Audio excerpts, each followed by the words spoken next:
Welcome to the eCommerce podcast with Matt Edmundson, a show that brings you regular interviews, tips, and tools for building your business online.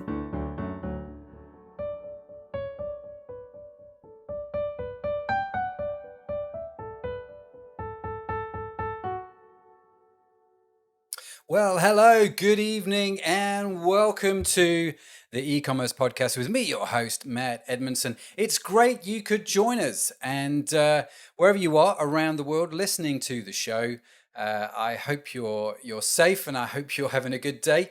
It's been an interesting day here in Liverpool, but it's not going to be as exciting as this evening. Now, at the time of recording, it is evening, and we are recording live here in Liverpool, England. We are broadcasting live across Facebook as well. So if you join us in the Facebook Live, it's great to see you. Great that you're here. This show, for those of you who don't know, is designed for folks who run e-commerce businesses or who are thinking of setting up an e-commerce business, or have been like me around e-commerce quite a while. I'm pretty old in the tooth where it comes to e-commerce. 2002 was when I started, which in dog years is a very long time. So that's what this show is all about, helping you thrive online. That's what we do. And every week we have some special guests come and join us, and we're going to have some great discussions around different topics to do with e-commerce. And tonight is no exception. I am super excited about tonight's guest, Padraig Walsh. Now, in the pre-call with Padraig, we had a great time, just really connected. So I know it's going to be a good show with him tonight. We are talking about behavioral psychology and the impact that this has on e-commerce. Oh my goodness, you are going to want to pay attention and get ready for this, because let me tell you, I learned a lot just in the pre-call. So goodness knows what's going to happen tonight. No pressure, Padraig, by the way, but we've got it going on.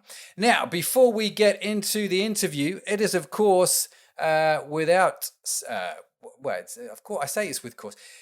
We have show sponsors who make this show possible. And I was just about to say, obviously, we have that. It's not always obvious. But we do. We have some great show sponsors who enable us to do this, the e-commerce podcast. And so let's just give a big shout out to those, and then we will be back with our very special guest. Let me give a big shout out to one of our show sponsors, Curious Digital. You know what? I love its flexibility. It's such a great platform. You know how when you start out, you might typically use an online platform because they're cheap, they're easy to use, super accessible, but you know what? They aren't that flexible. And as your business grows, you end up moving to an agency, right? Because that's just what you do. And at some point, you're going to have this nightmare to deal with, and it can be incredibly expensive. And the thing for me that I love about KD is it will grow with you. You can start out on the platform easily, and as your business grows, then KD will adapt with you. Now, I don't know of any other platform that does all of that. So if you're in the market for a new e-commerce platform, make sure you follow the links from mattedmundson.com. Take advantage of the offers that they've got for you, and let me know what you think.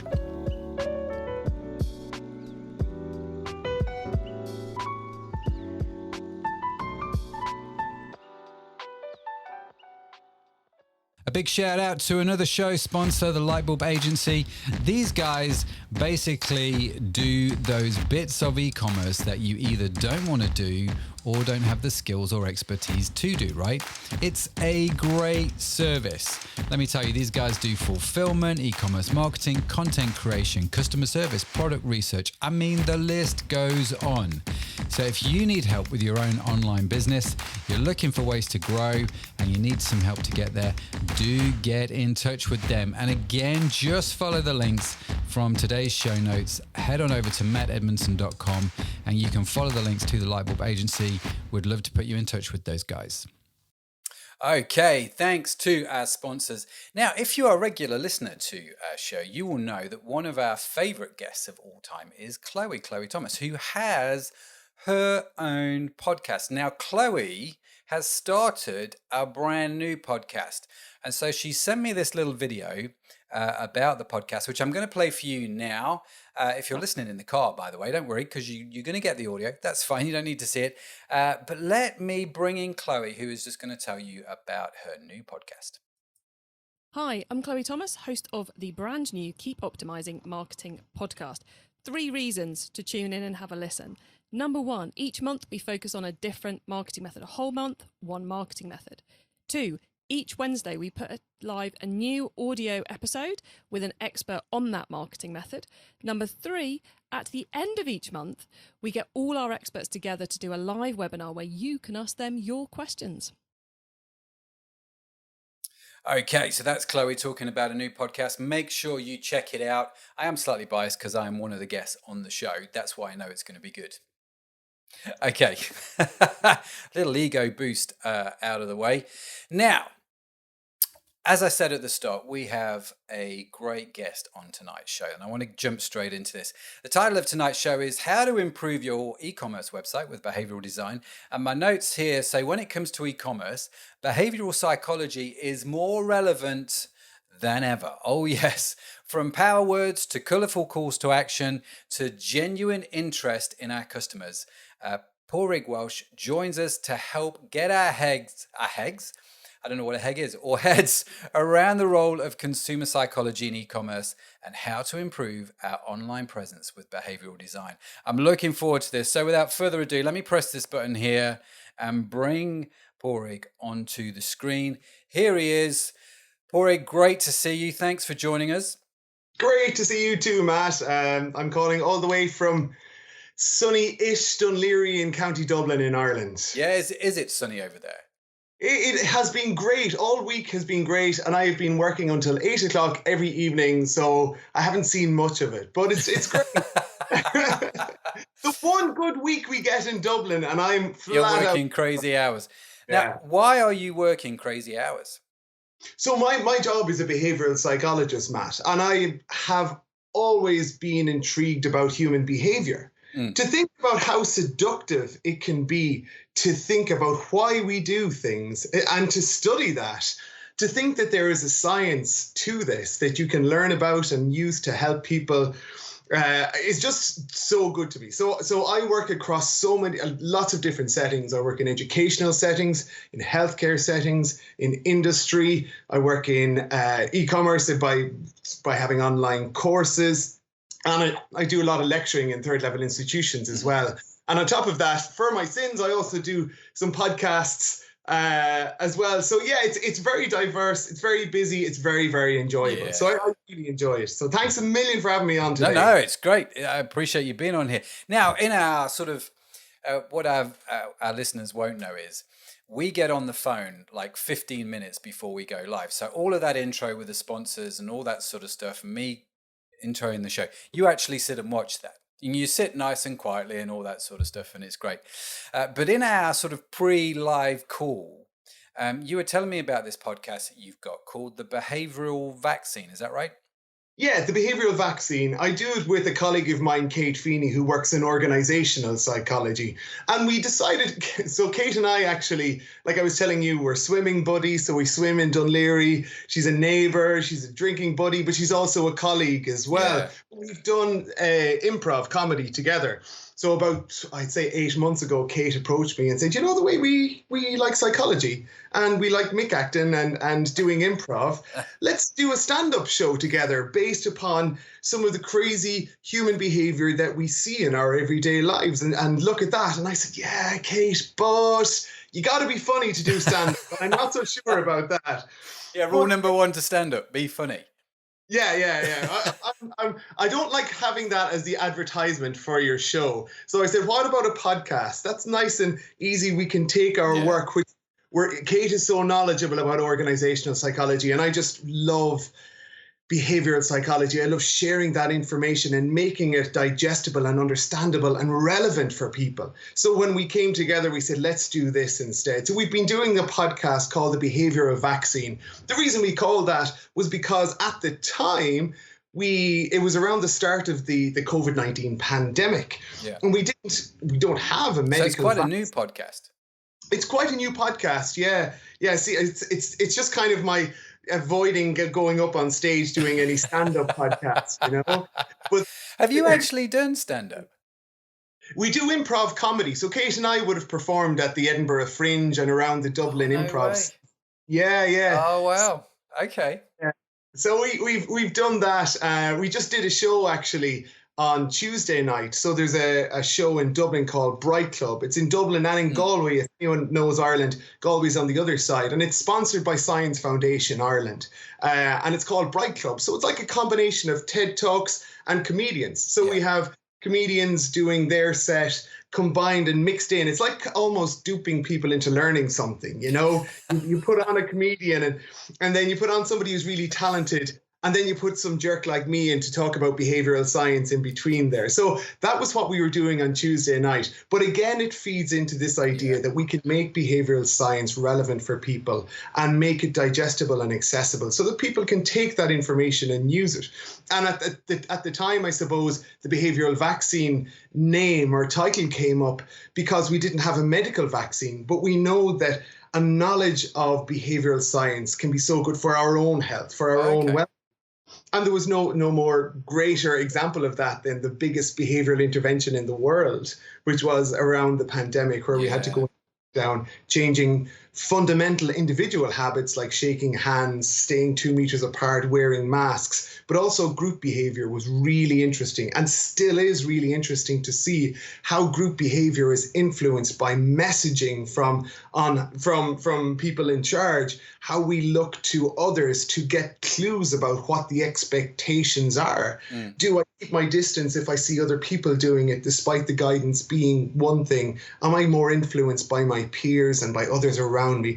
So behavioral vaccine looks at that, and it looks at how these things now become more salient because of this, I suppose, pandemic. But this is we're always behaving. Humans are always behaving. In fact, in behavior analysis, there's a term called the dead man's test. And if a dead man's test, the dead man's test, if a dead man can't do it, it's not behavior. Is that right? That if everything else we do when we're living it can be classified as behavior. Okay. So if it can't be done, then they're dead, basically. Thank you. That was exactly what I was trying to say. Okay. The dead man's test. I remember that. The dead man's test.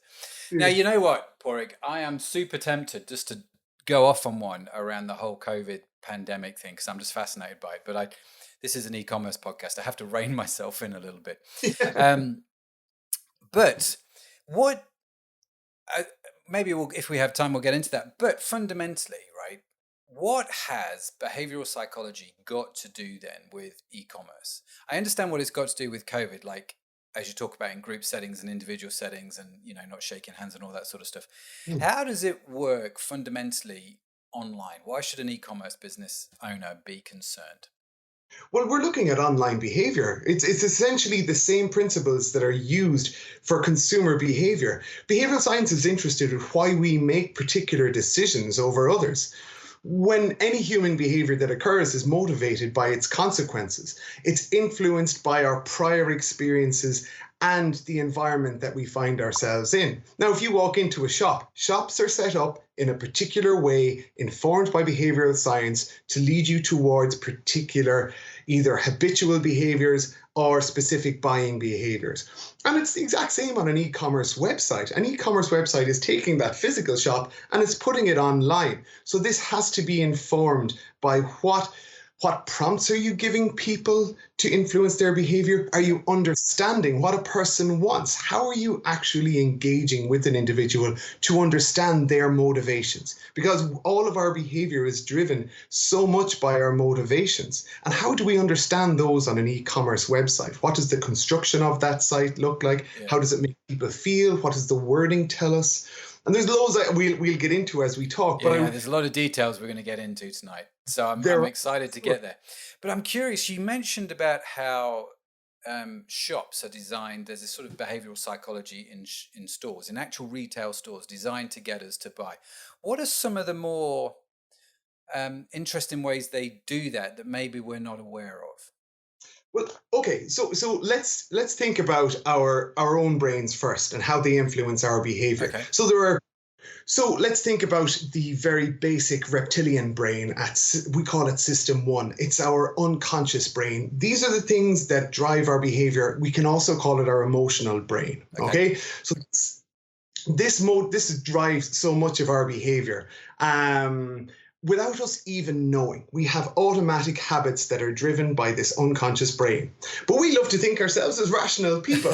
I like to think of myself as a rational person, and I ain't going to be fooled by anything that happens. Yeah. So we often have this conscious brain, which we call our system 2 brain. It's our higher functioning brain. It's contained in our frontal lobe, what makes us human.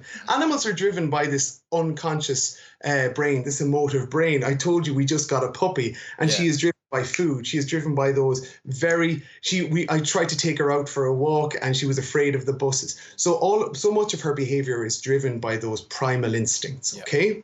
Now, those make us feel a particular way. When we go into a shop, we feel like we are going to be influenced so much by our conscious decisions that we are going to go in and make conscious decisions. But we know that by shops having particular goods, you try and go in and buy a pint of milk. I don't know if it's the same in the UK. I assume that it is from my time there.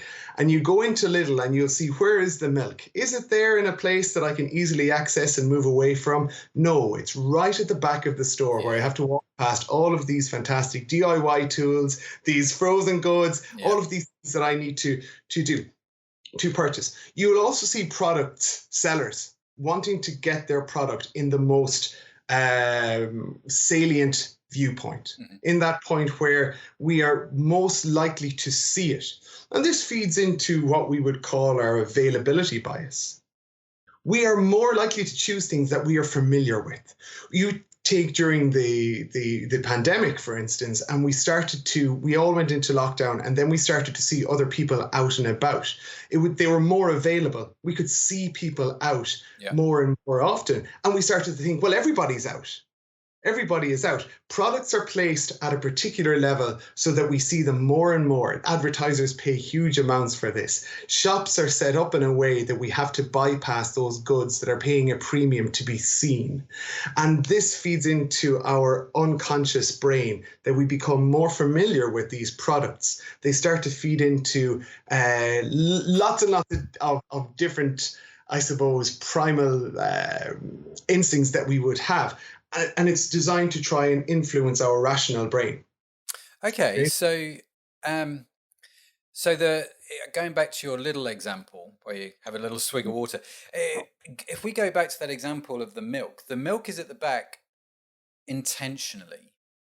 Somebody somewhere went, let's test this. This is a good idea to put it back here. Now we as a consumer might go, oh, it's really annoying. It's all the way at the back. Yeah. But it's not an accident. They're not trying to wind you up. There are definite reasons why it is there. No, as humans, we will meander towards the path of least resistance. So we will try and get the maximum reward for as little effort as possible. And if we have a choice of going towards the back of Lidl to pick up the milk, we'll often be influenced by other things along the way. How they are presented, the lighting that is put on those to make them stand out more. In order for anything we'll be nudged, essentially. And behavioral science is really based around that nudge theory, that the way an environment is set up is going to influence our behavior more than we are consciously aware of. That nudge theory is going to set up an environment to lead us towards a particular product, item, or purchase. Having it at that level, having it highlighted. Interestingly enough, in behavioral science, we look a lot at what drives people's choices and people's habits, because at our unconscious brain, we make these shortcuts. If we were to think about every single decision that we made in our lives, we would become completely overwhelmed. If you were to think about everything that you do, how you drive a car, like take driving a car as a classic example, Matt. At the very, very start, when you're driving a car, did you get taught by a family member? I did, yeah. Yep. Yeah. I won't bore you with the story. So I was taught to drive a car by my dad in fields in rural Ireland, okay? And you were taught how to drive a car, but at that stage, your conscious brain is being completely overwhelmed with so many different options, so many different things that you need to remember. You're putting your gear stick in, you're trying to get the clutch at the right level and press the accelerator at the correct time. Don't even talk to me about indicators, wipers, or radio. You're just trying to get the bloody thing moving, okay? That's your conscious brain working on overload. And if you're anything like, I would say 90% of people, you will end up becoming overwhelmed, giving out to your family member beside you, effing and blinding, because we can't compute all of this. I remember it well. Yeah. So our conscious brain becomes overwhelmed. As time goes by, we build in habits. We build in habits to make this driving easier. So now I get into my car, I could be 30 miles down the road before I realize what I have done. You could ask me, what did I do? Why did I do it? I do not know, because I have built this in as a habit. My unconscious brain has taken over. So now I can have phone calls in the car. I can listen to radio, podcasts. I can do so many different things while I'm doing it, because my brain is looking for these mental shortcuts called heuristics to help me make decisions. Okay. Right? So now what's happening is, sorry, go on, you're going to say something? No, I was the heuristics thing. The thing that sprung to my mind when you talked about the path of least resistance. I was cycling with my daughter, right, this morning to school. And so she's 13 years old and she's wanting to learn to cycle to school, right? So 8:30 in the morning, it's not the best time. So like Dad's with her for a few days just to see how she does. And we cycle down this road that's got this beautiful sort of path that has been designed by a landscape designer. And this path kind of meanders along the side of the road. And the designer on his piece of paper drew it with some lovely squares and rectangles, and it looked beautiful on the piece of paper. And so the path kind of goes up, then is at a right angle, and then is at another right angle. But you see the grass in the middle, right? You're talking 2 feet. People can't walk 2 feet to the left, then 2 feet north. They're going to walk at a right angle. And so the grass was worn through at 45 degrees. You know what I mean, right? These sort of paths. This is what you're talking about, the path of least resistance. It's like, this is going to save me like a millisecond of time, because the straightest line between 2 points is, do you know what I mean? It's straight, or the smallest distance between 2 points is a straight line. So let's go that way. And is that what you're talking about? Exactly. And this is where e-commerce becomes informed. Because now, take that example that you've just talked about. In behavioral science, we look at choice theory in this, and we look at how many choices, how many steps you need to make in order to get to your goal. Yeah. And that's a really good example that you described there. People, even though it's only 2 feet, people are taking that shortcut in order to get there. And there's a reason why you can now buy things on Amazon by clicking 2 buttons. That is really, really important. And Amazon obviously is a very, very refined model and a refined example of that, where the steps required for you to purchase are so few. Yeah. Now, the Lidl example is a little bit different, because what Lidl are doing are saying, hey, I don't just want you buying milk. I want you buying a drill. I want you buying a bottle of wine. I want you buying a steak. So these are 2 separate things that we're talking about here. The little example is hoping that you will revert back to your unconscious brain taking over, that you will be susceptible to some of the prompts and nudges that they put into their store. Yeah. That, and I'm not just talking about Lidl, I'm talking about every single shop worth its salt. In fact, Lidl's probably a bad example, because they don't have the music. They don't have the customer service agent coming up to you asking you questions. They don't have the nice lighting. You go into some of these stores and you will be nudged towards particular consumer behaviors. Now, if we go back to heuristics and we go back to the driving example, where I have now engaged my automatic brain to drive a car. This is a habit. I'm not thinking about that anymore. Habit is a really, really interesting phenomenon in behavioral science. Habit is saying, I'm not going to think about this. I'm just going to do. I'm removing a step from this. I'm just going to see something and I'm going to act on it. That little gap in between called thinking, reasoning, choice making has kind of been removed from that. Okay. There was a really interesting study carried out looking at popcorn eating. Okay, right. I'm intrigued. We ship our products in popcorn. It's a packaging material. So any popcorn stories, I'm intrigued. Oh, you're gonna love this. Okay, so we were looking at the power of habit, and we were looking at how habit can influence a person's consumption of popcorn. Really simple, nice experiment, and looked at how people whether they went to the cinema regularly or they didn't go to the cinema at all. Okay, so it categorized people into that. Okay. And they gave them a bowl or a pot of popcorn as they went into the cinema. Okay, and even those people who regularly went to the cinema and weren't rating themselves as that hungry ate more than those people who didn't go to the cinema at all. Now, why did that happen? Okay, I'm intrigued. Yeah, tell me.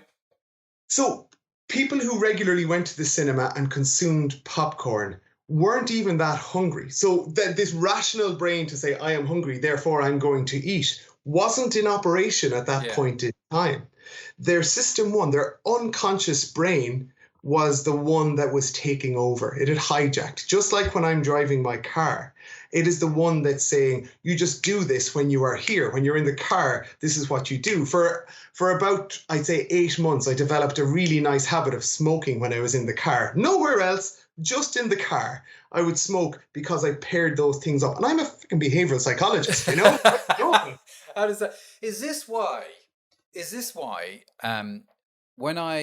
if I crack open a packet of chocolate biscuits, I am just literally going to eat half the packet without even thinking about it?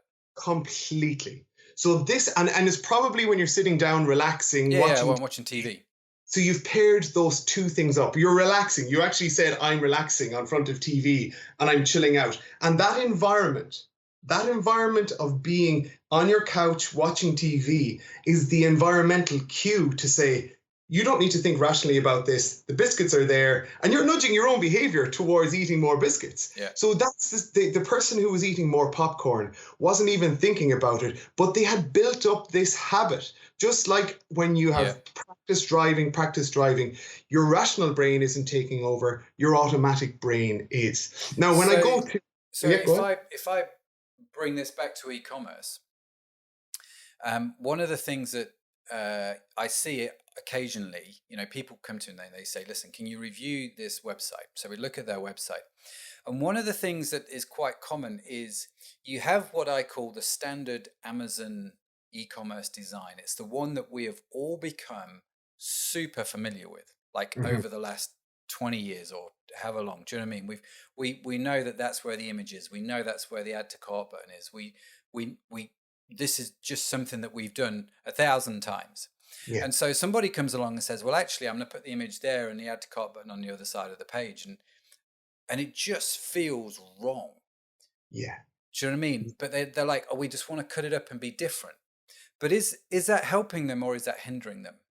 There's a really good reason why so many websites have now taken to put in stories at the top of their website. Yeah. You'll see more and more websites now have taken that Instagram model of a story followed by a story followed by a story. Yeah. Or you see so many video websites almost taking the template of YouTube and transposing it on. It's a mind map for us. Yeah. And it takes those habits that we have developed on one platform and trying to model that environment into another. If I were to take you onto my couch and you were to sit down and watch TV and I were to put a packet of biscuits on front of you, it's very likely that those habits would kick in after 2 or 3 episodes of A Line of Duty. You would soon be halfway through your Jacob's digestives. Yeah. So it is our environment influences our behavior so much, and that applies to the online environment as well. And there's a really good reason why people map successful websites onto their own, because we don't want to have to think about this, Matt. When I go onto a website and I am motivated to purchase something, I don't want to be fluting around looking for the picture or trying to meander or navigate through a new system. Yeah. I want to take the path of least resistance. I don't want to have to think about this. I want to just get to my goal as quickly as possible. So when you're modeling that on an existing website where somebody has built up the habit of using a platform like Amazon, you're already starting to feed into their system one unconscious. So you're making it easier for people to buy and less difficult. And that is a good thing. It's not a bad thing. It's because, there's the argument, should I stand out from the crowd? Should I be different? And the answer on this occasion is just do what people are expecting when they come onto your e-commerce website. Unless it's really behaviorally informed, if you've come across a little nugget that you have found, I have this typical environment, but I have this slight modification or nudge that actually works better, that's behaviorally informed, that makes things easier for somebody, that makes things more salient, that nudges them towards a particular call to action. But I would be advising that actually where you have a familiar environment, there's a reason why all McDonald's tend to look the same. There's a reason why all Boots and Tesco's look the same, because they're feeding into that system one habit-based focus for people. Yeah. And when I walk into a Tesco in Dublin or in Liverpool or in London or in Galway, I know where to get the shower gel. I know that it's going to be in a particular spot, and that helps me because I'm not going to be overwhelmed. Am I going to go to a local shop where I'm not sure where things are and I have to ask somebody and they're talking to somebody else and I'm waiting for them? No, I'm going to go towards the path of least resistance. That's really interesting. So what are, from your, because you have an online site, right? You have your own website. In fact, last time we talked, you were just about to redo it or in the process of redoing it. We're still in the process of redoing it. So what? Well, it's always the last one to get done. I'm very aware of that. What are some of the things then that you would pay attention to when designing a website based on behavioral psychology? So what you want to do is make sure that people understand what your website is about very, very quickly. And that they know that they're primed. So priming is a really interesting concept. Priming will influence our behavior, and it will prime. So I'm trying to think of a good example. Priming is just a reminder before you go into a particular setting that will influence your behavior. And priming on a website will tell you straight away what you're about. Okay. And I wouldn't have that too wordy. And the reason I wouldn't have it too wordy, and I've been guilty of this, I've made this mistake many a time. As a psychologist, we tend to be very, very wordy people, right? But when you're designing a website, that user experience should not be overwhelming. It should not engage your conscious brain and have you cognitively overloaded. You shouldn't have to think. You shouldn't be that person who's learning to drive and getting overwhelmed by, how much information are you giving me here? I've just got into the car. I've just got onto your website. The best websites are those with lots of white space. There are ones with lots of visuals, and there are those that have, I suppose, icons and bite-sized chunks of information that help you decide where it is that you want to go. So one of the things that we're doing on our website is funneling people. It is saying, what exactly are you interested in? What is it that you want to... You're asking that quite early on the website, aren't you? Absolutely. Yeah. Go back to my initial point about motivation. Our behavior is influenced by what motivates us. Mm-hmm. Our behavior is influenced by consequences. If I don't understand at the very, very start, when somebody comes onto my website, what do you want? What is it that is motivating you to be here?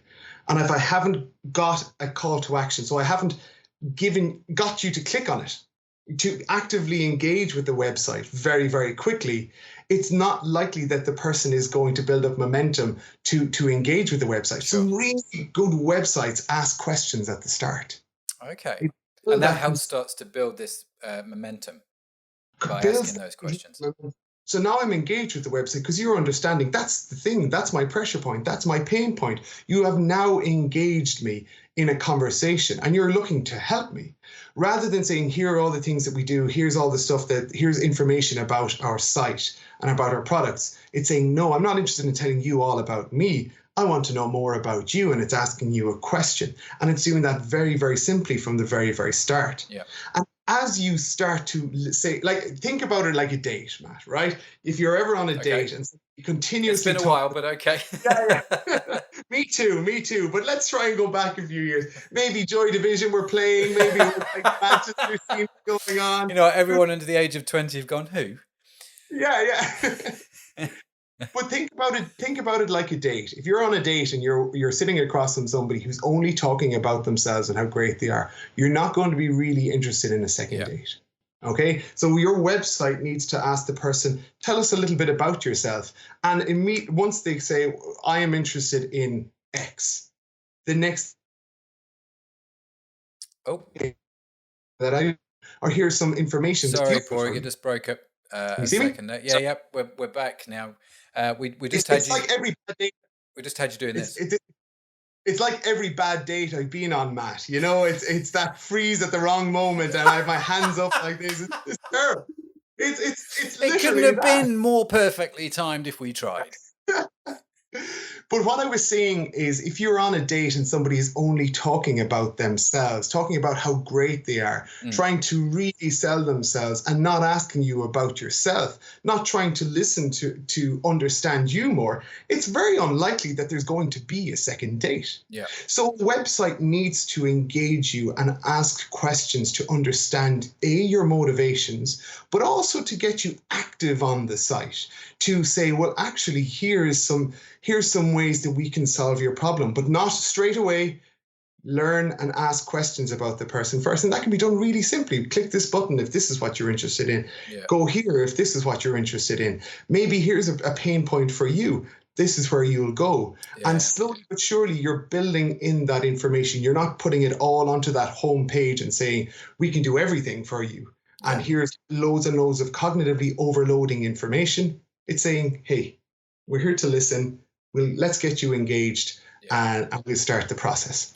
And so simplifying that, lots of white space, making it really simple, building that momentum. I like this idea of, you're building that momentum with people. I think is quite fascinating.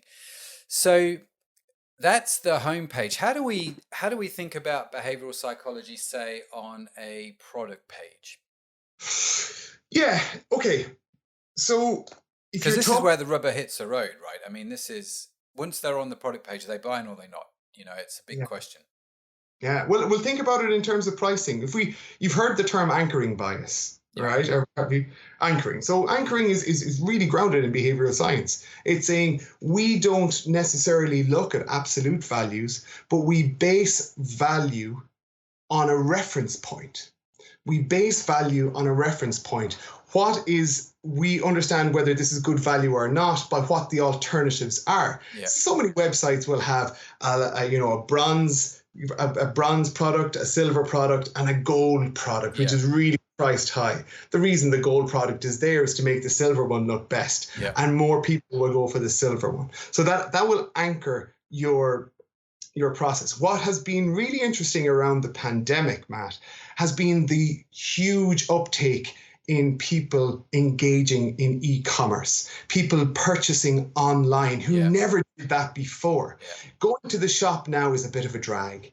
Let's be fair. It is. Yeah, we've got used to shopping online. Now we have. I was in a deli. I don't know if you have them in the UK. A deli is like a sandwich bar in a Centra. Lots Dublin. of sandwich bars. Yeah. And I was standing in a queue, and there was an old woman. She was telling me she's 75 and she's from North Dublin, and she was saying, "This whole bloody thing's a pain in the hole, isn't it?" And she was wearing her mask. And she was like, "Can you hear me?" And then I was like, "Of course I can hear you." She took down the mask. "These bloody masks. I used to love going to the shop." And she put it back on. And I said, "Well, we can chat away here." We were both wearing masks. She said, "I can't even see you through me bloody glasses because it's all fogged up." So it was this thing of the effort, the behavioral effort to go to the shop has increased. It's barriers, difficult. Definitely. There are more barriers. So what has happened now is people have registered more often to get onto e-commerce websites. Mm-hmm. People have had to get the biggest barrier to people actually engaging with e-commerce was the hassle of putting in your name, putting in your postcode, putting in your setting up your account, giving your email address, etc., etc., etc. And that behavioral effort probably has been removed during the pandemic if somebody signed up to your website and engaged. So once you have a consumer in there, that one-click model of purchasing is really, really important. You see the upsells that come on websites being really, really useful. And again, that can feed into this habit point that's there. If you think about I talked to you a little bit about reference points, okay? And I'm going to tell you a wee story about that, okay? So have you ever looked at a podium in the Olympics? I know we didn't have the Olympics this year, but if you look at the podium in the Olympics, who's the happiest person on the podium? It's the gold medalist, right? Yeah, top of the tree. Who's the second happiest person on the podium? The bronze guy. bronze guy, because their reference point is saying, well, actually, I could have come fourth and not be here at all, but I'm happy. Whereas the silver medalist is thinking, well, actually, I could have been first. I could have been the best in the world. So that reference point has a huge bearing on when a person reaches the sales point. You don't want to have any barriers there. And I'm assuming that 99% of the e-commerce websites that you deal with have membership models, that they have people who have signed up, they log in, and now you have saved their details and they can just, that is massive. That is absolutely massive. It's a big deal. It is a big deal. Can I take a slight tangent? You said something earlier, just a few seconds ago, and I wondered what your opinion is on this. Now, you talked about upsell. So I've seen two different types of systems. Okay, I've seen a system where you go through the traditional shopping cart, and in my shopping cart is I don't know, what have I got here? I've got my water bottle. So I've gone and bought a water bottle, and then it comes up and it says customers who bought that also bought this, like a bag or whatever. And so you kind of go, okay, well, yes or no, I want that. So that's the traditional way, and I've seen that a lot, and every website sort of does that, or at least should do anyway. But then there's websites whereby you have got to the checkout, and just literally by the final button, you've gone through the checkout, you're just about to click the confirm. There's a checkbox which says, add to my order this. It's usually £60. It's for this one time only deal. It's now 20 quid, but it's literally right at the end of the checkout, right? So it's not before, like the customers who bought this also bought that. You can see all that before they only show you this literally just before you hit the checkout button. And then I've also seen it whereby they show you that same offer, but after you've hit the checkout button. The idea being, oh, we've got your credit card details, you've already purchased, and maybe you're thinking about this now as a second transaction. So you're not adding the £10 to the £5. You're seeing them as two separate things. So we're going to show you this offer and say, this is like valid for the next 60 seconds. Click here we've already got your credit cards details. So you don't have to enter those again. Just click here and we'll ship it out to you, making it super easy. And I've seen these three different types of upsells. And so from a behavioral psychology point of view, how do you approach that? What do you think to them?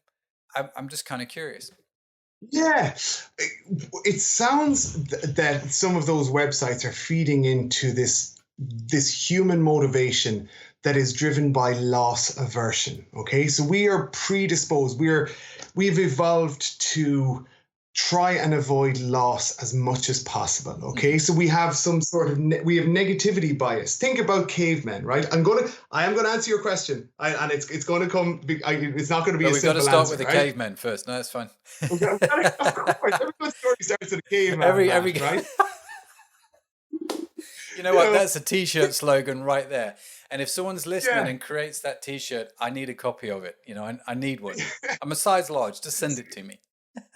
So a caveman is sitting down and he's on his e-commerce website, No. So you have cavemen, and we are driven to be wary of things that could pose a threat to us. Okay. Yeah. So we pay more attention to those things that would pose a threat to us. Okay. Yeah. So we would have this negativity bias. If somebody gives you negative feedback, Matt, if we are going to, like, let's say this podcast goes out and 100 people say to me, that was really, really good. And one person says, that was a piece of shit. I'm going to feel more, that's not just going to have 1% of the feedback that I got. That's going to have more weight because it's negative feedback. So we tend to take negative feedback more. Loss aversion feeds into this. We don't like losing.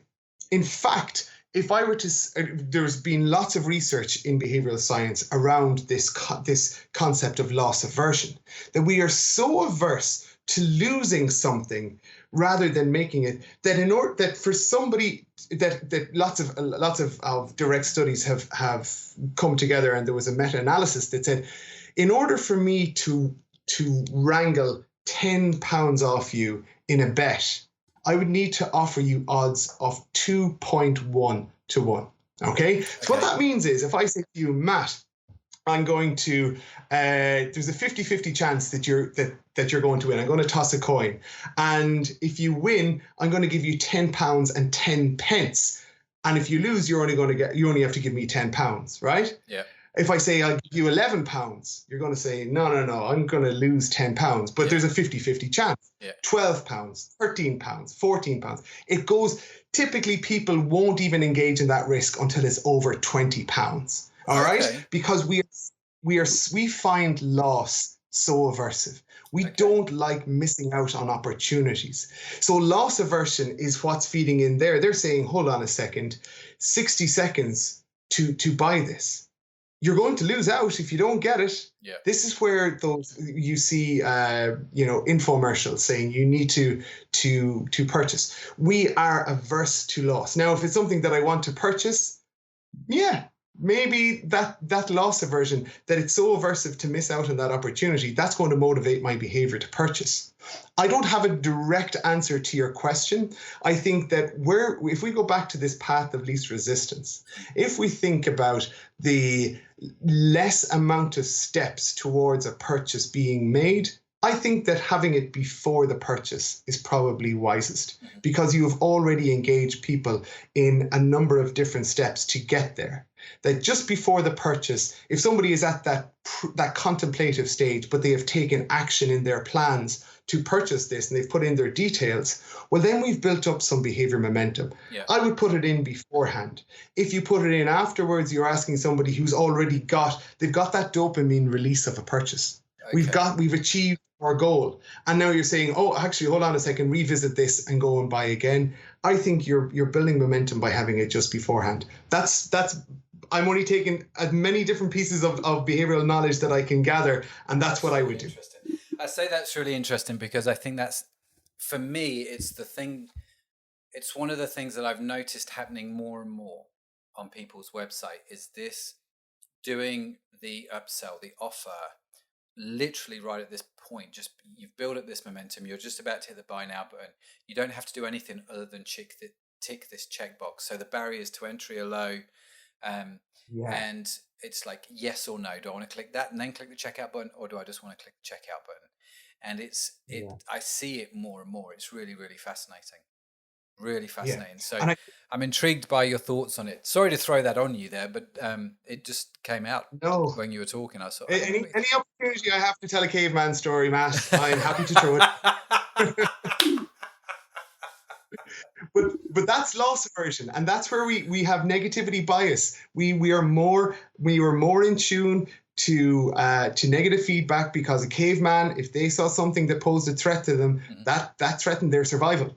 And this is fed through our evolutionary behavior to now, where if we feel anything to be a threat to our own self-worth, our self-image, our self-esteem, that can evoke the exact same fight or flight response within us. Is that why, do you think? Let's take the beauty industry, which is an industry I know very well.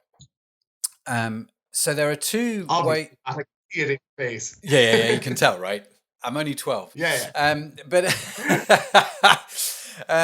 it's the industry that I've been around in for a while. And what you see in the beauty industry, I think, are two ways to approach selling beauty products. Okay, so way number one, which has been the traditional way for years, which I think people are now sort of rallying against, is I'm going to show you a picture of perfection, which you clearly aren't. And then I'm going to tell you the product that this person has got to give them that perfection, right? And so you can buy that product, the idea being that if you want to look like this, you have to use this product over here. And so the beauty industry has done this for years, I think. Whether it's photoshopping images, whether it's using beautiful celebs to market their product, whatever it is, that's the way it's worked. You've then got this sort of emerging trend in the beauty industry, which I subscribe to on a mental level. I just don't know if it's got the momentum. And this is the Dove campaign for real beauty. This is, no, we will not conform to standards. We are our own people. We are fantastic. And that message is the exact opposite to what is traditional beauty marketing. But traditional beauty marketing is still strong.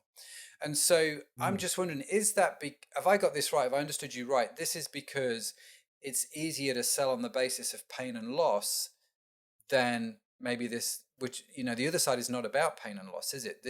The traditional side is. There's a whole host of different things contributing to that change, I think, Matt. And you're essentially what the beauty campaigns are trying to do is trying to boost their product profile and trying to sell more products, right? That's the basis of it. Advertisers don't do that for any other reason. Now, if you go back to look at this through behavioral science, you will see, I mentioned before about our rational brain and our unconscious biases that are present, okay? Mm-hmm. Now, if I were to sit down and say to you, Matt, I've got this product that costs £10 a day to feed, and you're going to say, wow, tell me about it. And I said, yeah, it's not great for your health. In fact, it can lead to long-term health complications. You're going to say, right. And it's going to make you smell. It's not really going to make you feel great about yourself in the short term or in the long term. It's going to make your teeth yellow, et cetera, right? You're going to say, buddy, on a rational level, I'm totally not going to buy that. And then you come to me and you say, actually, what I want you to do, P, is I want you to sell this for me. I'm going to say there is no way in hell, first off, that I'm going to sell this product for you, right? But if I had to, you are going to go down the madman route. You are going to say, I'm going to appeal to a person's unconscious biases. I'm going to appeal to what we call pairing in behavioral psychology, the power of association. That you can't appeal to any rational person and say, yes, buy cigarettes. There is some benefit to them. You just can't do that. Can't do it. So what they do instead is they pair cigarettes up with car racing, with sporting events, with models, they use nudges in shops by having them behind. This is what traditionally would have happened. They would have had attractive packaging. All of this is based upon your unconscious biases. It's based upon pairing that up with something pleasurable, because ultimately cigarettes aren't going to be that pleasurable. But you see this for all of the vices, really, that they will appeal to that emotional brain on that emotional level. Now, the beauty industry has relied on that for so long. It has said, we are going to pair our product up with the best looking model that you can see. Yeah. It is pairing this product up with the most fantastic views of Saint-Tropez. It is going it's not to have the likes of me advertising any beauty products, okay? But what Dove are doing is they're appealing to System 2, and they're saying, actually, you know what? We credit you with being rational beings, that you're thinking more about this. And there's certainly a movement towards this. Mm-hmm. People are more conscious. You'll hear conscious buyers, that people are now thinking. They're not just automatically buying. And lots of fair trade dealers. You will see ethically sourced foods. You will see divestment from fossil fuels. You will see people not just making these purchases upon these unconscious biases, but now people are becoming much, much more aware of where their food is sourced from, what their product values are. Yeah. What is the values of the company that I'm buying for? And Dove are saying, well, if you're interested in that, we are aligning ourselves with this. On that. Yeah. And they're saying we now recognize that people are being a lot more conscious. So they're not just seeing a stimulus and they're automatically buying it. They're not like the person who's just like me when I'm driving my car now, not paying attention to it. People are paying much more attention to these types of things. And I think that's where the beauty industry is trying to get to. And that's what they're... So do you think that's a more successful form of advertising? So if you were going to launch your own beauty product, for example, which part of the brain, System 1 or System 2, would you appeal to, or would you go after both? If I was launching a beauty product, Matt, I think I would go towards System 2. Let's and call that's it from a person. No. Deodorant for cavemen. Yeah. Why shave? It's a men's range. I tell you, people queuing up now to buy it. Cavemen. Yeah.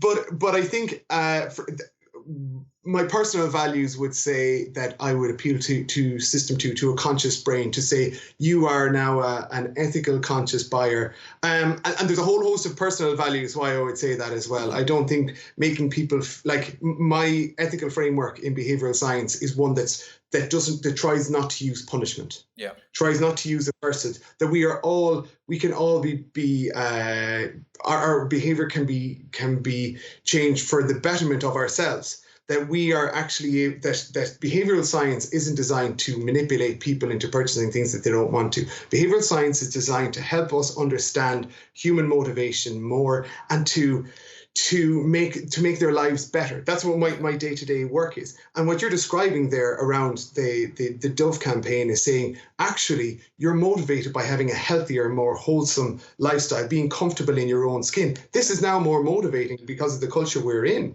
And I think that's where I would go with it. That's what really I would interesting. Do. That's really one of the things that we did. I remember this really clearly in one of the beauty salons that we had. I said to the staff, the team in the beauty salon, I'm like, listen, I want you to go and collect every single piece of material that we have that has a beautiful person on it. And we're fairly sure that image has been photoshopped. In other words, it's not genuine, it's not real. And I want you to just, if it's on posters, I want you to take them down. I want you to bring it. If it's in magazines, I want you to bring it. Bring it all to me. And we got it all together. And then we just threw it all in the bin, right? We just said, right, let's just get rid of that.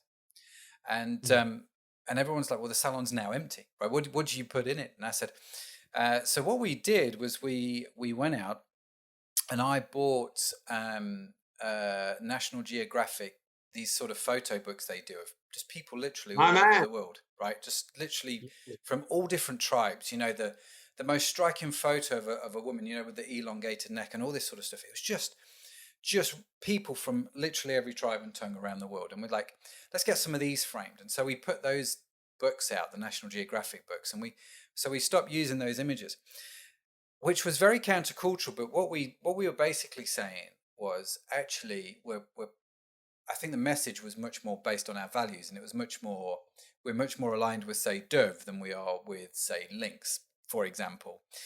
Ironically, both are owned by the same company, but let's not go there. And so you're kind of like, which route do we want to go down? The feedback we had from customers after doing this, albeit subtle, everyone came and said, well, it just feels a lot lighter around here. Wow. Do you know what I mean? It feels like it's just a lot happier around here. We've done nothing other than change pictures and magazines. And it just absolutely fascinated me, the how I saw it unfold in front of me in real terms. Amazing stuff. And so much of our behavior, Matt, is driven by our values.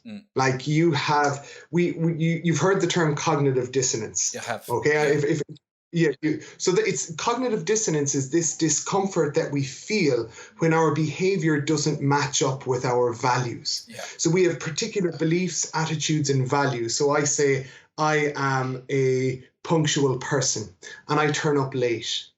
Or I'm going to feel this real discomfort. Or if I say I am a generous person and I haven't done something, I haven't behaved in a way that's generous, I'm going to feel very, very uncomfortable doing this. So your company is saying these are the things that we value, even in a very, very subtle way. Yeah. And you're not saying that, but you're suggesting it through nudges that this is what we value. And that influences so much of the employee behavior, the organizational behavior, and the customer behavior and how they feel. And I think that's what you're hearing in the feedback that you got from the customers. Yeah, no, it was really interesting, the experiment. So what we did after that was we went through our website and we're like, let's take all of those types of images off the website and let's use, say, photos of the team that haven't been photoshopped rather than beautiful models, and let's see what happens.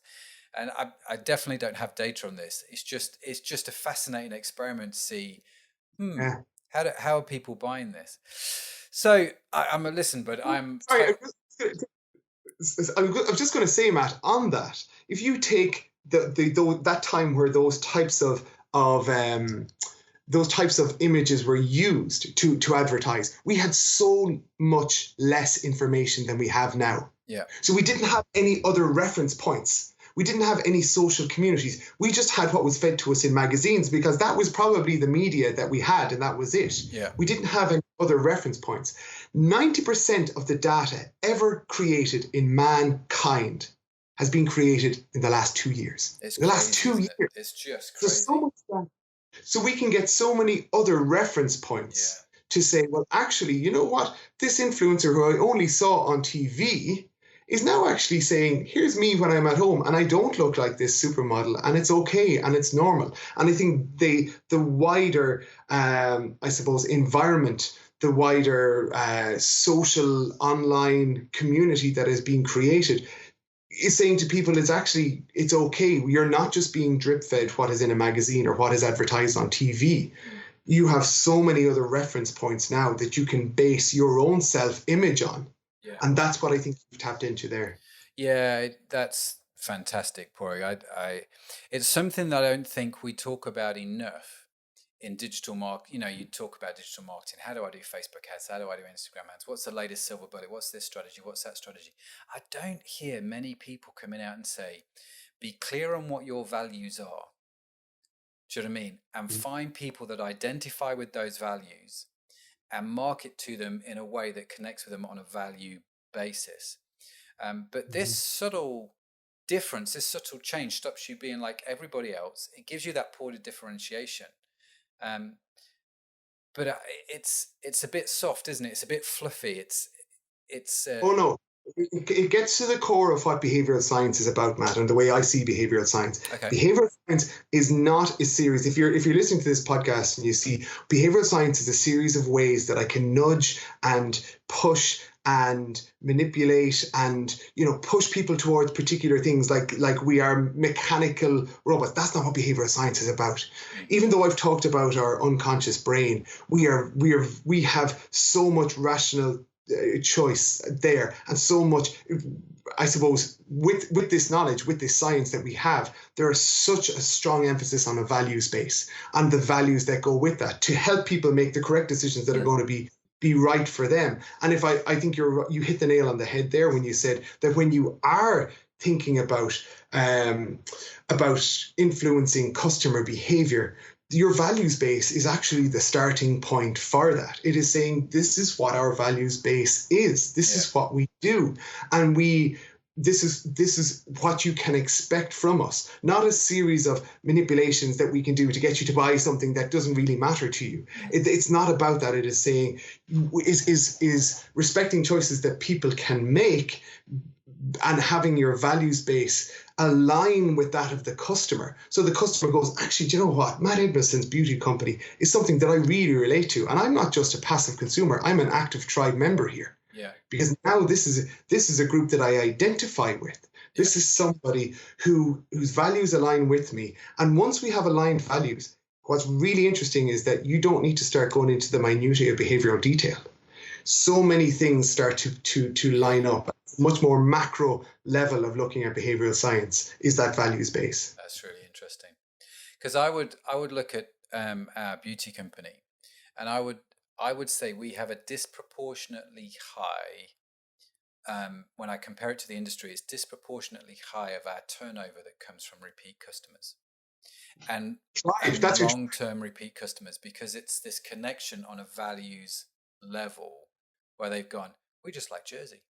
Jersey's not the cheapest, but we just like Jersey. Jersey's cool. Do you know what I mean? And I'm the same way.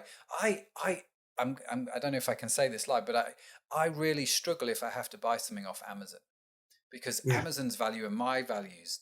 Oh, I hear you, brother. Do you know what I mean? They're just, and I'm like, is there nowhere else I can buy this from, please? Do you know what I mean? That can give it to me. It doesn't even have to be cheaper. If it's in the same vicinity, do you know what I mean? I'm more than happy to go and look for it, because it is a values-based thing, like you say. And when you find those kind of companies that you can connect with, well, I buy from them time and time again, and I'd much rather do that. Listen, It's been an absolutely fascinating conversation. I'm more than aware of time, and I don't want to take up your whole evening. I have one final question for you, Yes. which is completely off piste, if that's all right. Go Have for you it. seen on Netflix the documentary called The Social Dilemma? No.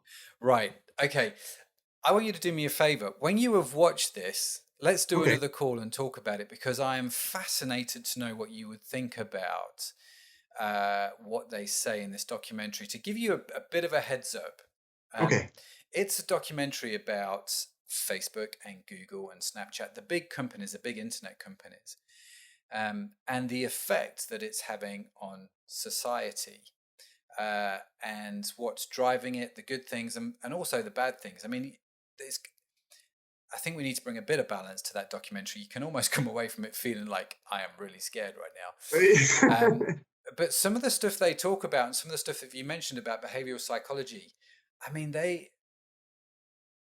I would just be really intrigued to know what you think about it. Well, Really I intrigued. recently contributed an article to an Irish publication called the Journal.ie on groupthink and why fake news was spreading during the pandemic. Yeah. Because the WHO, the World Health Organization, called this an information pandemic, that there was so much being, I suppose, so much fake news being shared, and why do people share it? Not necessarily why they create it. Sometimes that's just development, but the actual sharing of it really comes down to behavioral science as well. But what's interesting about when I looked into it and I was researching for it was how much of an influence those funnels that social media sites put us into to reinforce our existing biases, this feeds into polarizing our viewpoint and giving us information to support our existing viewpoint. So if I have a particular viewpoint on a conspiracy theory, if I have a particular viewpoint or a particular political leaning, that social media company is going to feed me more information. You might like this. You might like this. Yeah. This reinforces my viewpoint. That's what I was thinking. That's really good. I'm going to tell you, Matt, you should watch this video that I saw online about exactly what I was telling you about there. Yeah. And there, like I said, 90% of the world's data has been created in the last 2 years. So you can literally Google anything and get information you want. If I Google why is 5G causing my spots in the morning, I'm sure there will be a Google answer for me on this. Somebody will have written an article on it. Yeah, I'm convinced. And I can get that answer. But it's really, really interesting. And I'm not even sure if that's what the documentary is about. But that's exactly what they talk about, and how it's created these polarized societies. Because what happens now is you only get to see information because what was it they said? Like Facebook's whole premise is to get you to stay on Facebook, right? They want you to stay on the app as long as possible. So the way they're going to do that is to feed you data and information which resonates with you. And there are very complicated machine learning algorithms in the background figuring out what it is that you like, and they're going to repeat and show you that information. And so what happens is it becomes a self-fulfilling prophecy. So if you're a Republican, guess what's going to happen? You are going to see Republican data, Republican propaganda, Republican news, fake, real or not, right? If you're a Democrat, you're going to see the same thing. And so in the States especially, we see this sort of polarizing view now where it's sort of rising up that actually the more I see, the more convinced I'm right, the more I'm convinced you're wrong. And so where there used to be debate, there's now polarization, and it's like, I'm not even willing to talk to you anymore. Yeah, Matt, this is not going to inspire you with confidence, but there's research recently done where looking at when somebody's polarized viewpoint has become so solidified that even when you present them with counter evidence of their particular viewpoint, actually once it's hit that point of being really solidified, it actually reinforces their original viewpoint when they hear counter evidence. Okay. How fucked up is that, man? Yeah. So that's the kind of level that we're getting to now, where people's critical thinking capacities are starting to be eroded away by this spoon feeding of information. And like you mentioned, Facebook is designed to keep us on Facebook. They have done so many things based upon behavioral science. They have behavioral scientists coming out of their ears, they've designing their rule books on it, haven't they? Jeez. They absolutely have. And you see so many other social media platforms copying that exact format. And it's based upon that system one level of, I don't need to think, I'm just here and I'm scrolling through and being spoon-fed information. I will watch that. The Social Dilemma, you said. It's called The Social Dilemma. And it's one of the most fascinating things that I've watched in recent times. I have to be honest with you. Sadaf, who sort of works behind the scenes on this podcast, she's the voice behind you're tuning into the eCommerce, the Canadian voice at the start.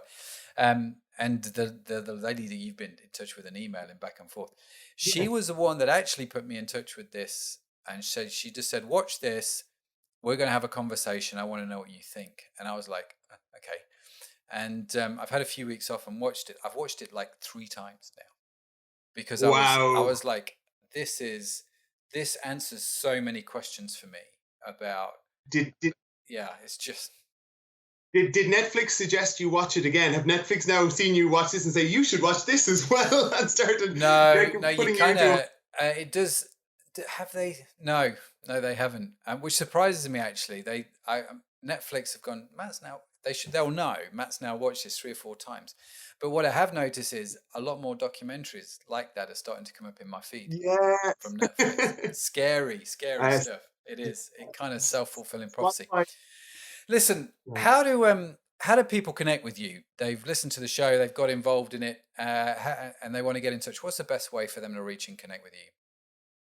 So the best way to reach and connect with me, Matt, is through LinkedIn. My name is Padraig Walsh, Padraig Walsh. I think it's Behaviour Support Specialist is what it's linkedin.com/Behaviour Support Specialist.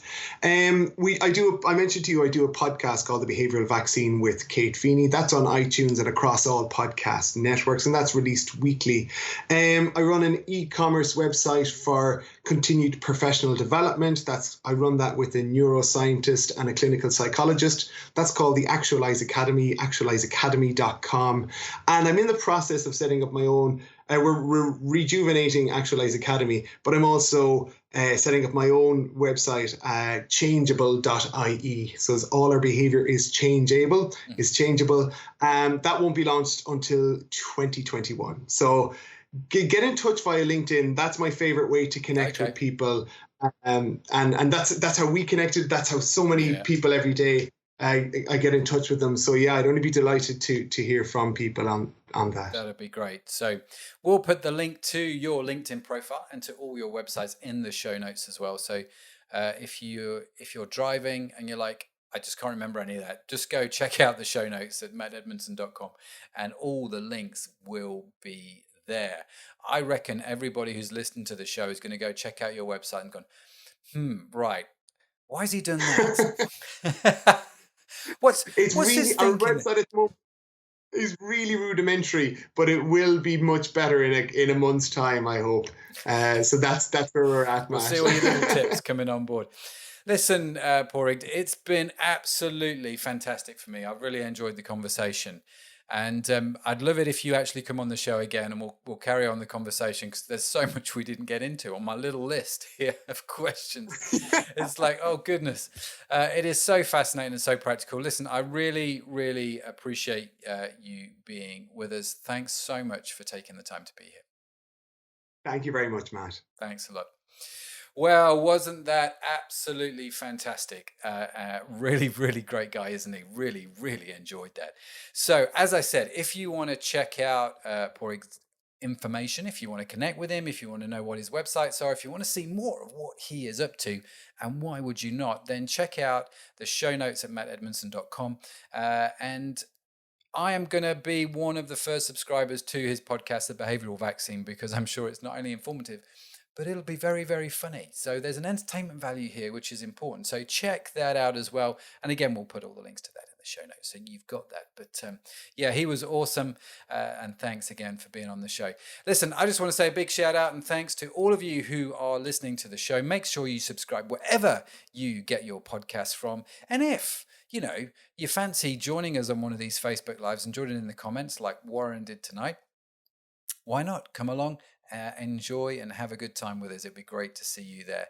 That's all for me right now. So I'm going to get ready to sign out.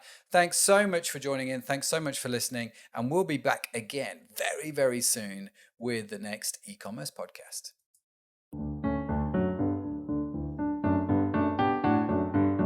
You've been listening to the e-commerce podcast with Matt Edmundson.